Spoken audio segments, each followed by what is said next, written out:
যৌনতা এখন বাজারে সচরাচর। যৌনপল্লী নারীদের ব্যবসা পর্যন্ত হুমকিতে, যেখানে 200 টাকা দিলে উল্টে পাল্টায় দেখাই দিচ্ছে। আর সেখানে আপনারা বিয়ে নামক সামাজিক একটা মাধ্যমকে পুঁজি করে কাবিন চাচ্ছেন 50 লাখ, 60 লাখ, 70 লাখ। তো এই বিষয়টা কথা বলার আগে আমি আরেকটু ক্লিয়ার করি।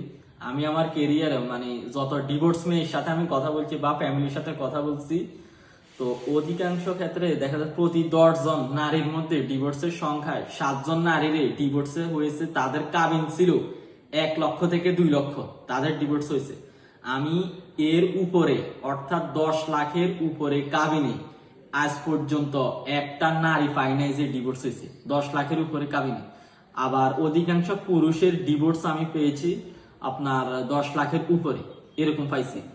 তবে ওই আবার নিম্নভাবে 2 লাখের নিচে যে সকল পুরুষগণ রয়েছে ডিভোর্স দিয়ে আসছে 2 লাখ, 3 লাখ এরকম সচরাচর পাইছি।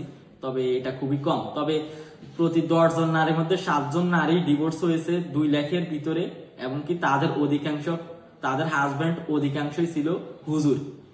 এটা নিয়ে আমি পরে অন্য কখনো কথা বলবো। আর যারা এখনো বিয়ের করতে আসে তাদের ফ্যামিলিগত ভাবে তারা আসলে ভদ্র। তো এরকম যারা রয়েছেন নম্রভদ্র ফ্যামিলি, কাবিন থাকবে সীমিত আকারে, তারা আমাদের সাথে যোগাযোগ করবেন।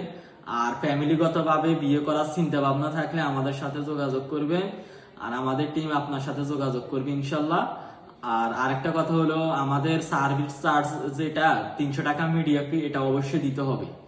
তো ভালো থাকবেন, ধন্যবাদ।